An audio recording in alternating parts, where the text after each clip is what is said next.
ભૂસ્ખલન બાદ સિક્કિમમાં ફસાયેલા બધા ગુજરાતી પ્રવાસીઓનું સફળ રેસ્ક્યુ સલામત સ્થળે ખસેડાયા. સિક્કિમના મંગન જિલ્લામાં ભારે વરસાદના પરિણામે ભૂસ્ખલનની ઘટના ઘટી હતી. આ ઘટના દરમિયાન નજીકના લાચુંગ ગામ ખાતે દેશભરના અનેક પ્રવાસીઓ ફસાયા હોવાના સમાચાર સામે આવ્યા હતા. આ મામલે ગુજરાતના પ્રવાસીઓની સલામતી તથા તેમની પરિસ્થિતિ અંગે મુખ્યમંત્રી ભૂપેન્દ્ર પટેલના નિર્દેશો પર state emergency operation centre Gandhinagar દ્વારા સિક્કિમ રાજ્યના વહીવટી તંત્ર સાથે સતત સંકલન બાદ બચાવ અભિયાન ચલાવાયું હતું.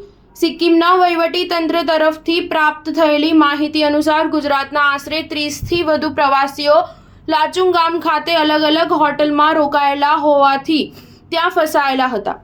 ગુજરાતી પ્રવાસીઓની સલામતી અને સુરક્ષા માટે રાજ્ય સરકારના પ્રયાસો થકી તમામ પ્રવાસીઓને રેસ્ક્યુ કરીને સલામત સ્થળે ખસેડવામાં આવ્યા હતા. હાલમાં લાચુંગ ગામે કોઈ ગુજરાતી પ્રવાસી ફસાયેલો નથી અને તમામ પ્રવાસીઓ સુરક્ષિત છે. આ ઉપરાંત ગુજરાતના ફસાયેલા ગુજરાતી પ્રવાસીઓ પૈકીના કેટલાક પ્રવાસીઓ ગુજરાત પરત ફર્યા છે. સ્ટાર ન્યૂઝ 7 હંમેશા સચ્ચાઈની સાથે.